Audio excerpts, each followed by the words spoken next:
अस्सलाम वालेकुम, कैसे हैं आप सब? अल्हम्दुलिल्लाह मैं ठीक ठाक and back with the new topic is suspense all about the astrologer's day. As I have told you that I will upload this video as soon as possible, so now I'm uploading, and please come to comment section and tell me how I'm explaining, where I'm lacking, what it needed, what anybody else needed, and what should be more included. Okay, in our discussion on the history of short stories, we have told you how curiosity and the desire to know the unknown provoked story telling and story making activities.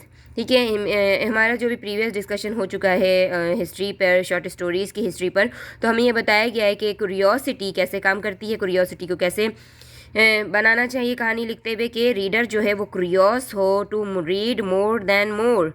Okay, and जो desire होती, जो ख्वाहिश होती है जानने की, समझने की, आगे आगे आगे और जानने की, जो नहीं जानते हैं उसे जानने की, और वो प्रोवोक्ड होती है अपने अंदर स्टोरी टेलिंग की और स्टोरी मेकिंग की एक्टिविटीज़ की. ठीक है, it is the element of suspense that makes readability. जो हमारे अंदर ज़्यादा पढ़ने की जो हमें प्रोवोक कर रही होती है, हमारी क्यूरियोसिटी को प्रोवोक कर रही होती है, वो है suspense.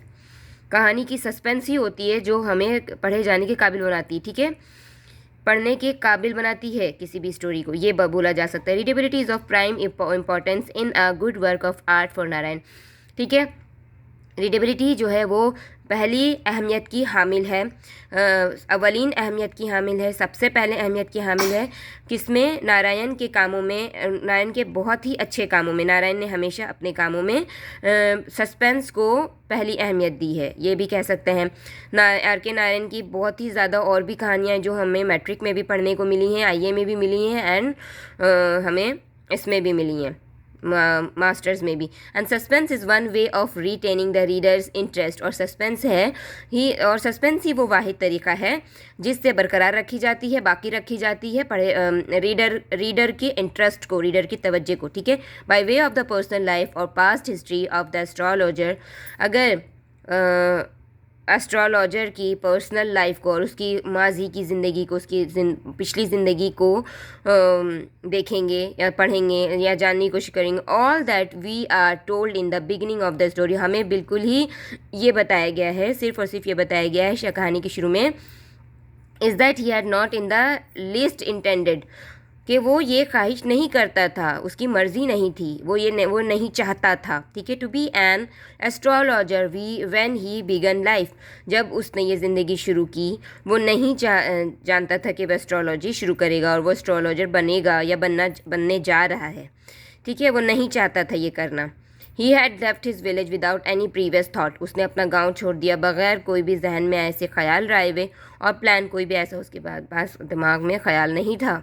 He had to leave home without telling anyone, and he had to cover a safe distance of at least a couple of 100 miles before he could pause and recollect himself and his life. Sorry, ये line काफ़ी लंबी हो गई है, but I will explain it. उसने वो घर उसको खुद का छोड़ना पड़ा था. He had to leave home. उसे अपना घर छोड़ना पड़ा था विदाउट टेलिंग एनीवन, किसी को भी बगैर बताए. ठीक है, उसने किसी को भी इन्फॉर्म नहीं किया कि वो घर छोड़ रहा है.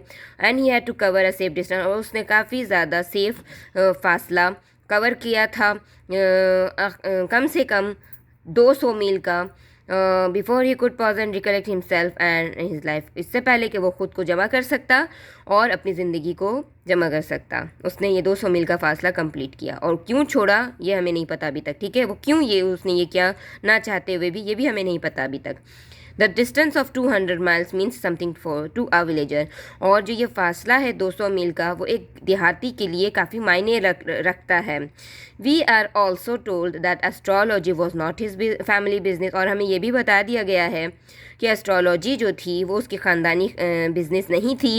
If he had continue to live in his village. अगर उसने उस गाँव में रहना सहना शुरू किया होता या रह रहा होता, he would have tilled the land and tended his cornfields like his forefathers.